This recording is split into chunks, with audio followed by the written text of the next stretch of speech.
后来乡亲啊，过来这件阁是诈骗。诈骗集团将偷用伴手礼品牌，伫个网络顶推销乌鱼子，真侪民众落单购买，结果收到手的货品，毋是乌鱼子，是烘番薯。消费者有够气怒，啊，互偷用品牌的业者嘛发冤枉。烤地瓜。 明明是主文高级的乌鱼子，拍开竟然拢是烘番薯。眼前的这箱互主文的民众，实在是真歹相信。你被骗了。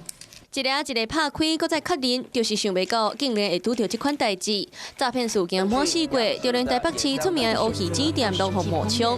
诈骗集团伫咧网络顶悬一直做广告，请真侪消费者来注文，收货了后拍开才知影，家己互骗去啊！ 有民众气甲伫咧夜料公社怨叹，公开1290块注文，结果摕出来13个拢总是番薯干。从此以后，无愿意搁伫咧面册买物件。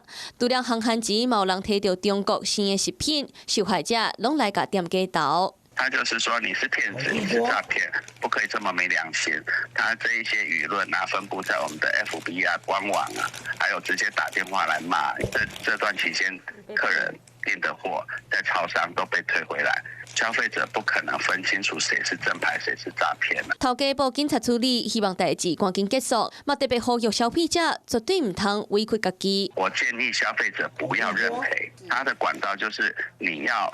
在你的包裹那个寄件人，那个寄件人就是代收付的公司，你要跟他申诉，钱是可以退回来的。呼吁消费者千万唔通相信来路不明的广告，也是甲市价差伤济的商品。民众注文进前，嘛要确认厂商是真的也是假的，卡免互人当作骗仔。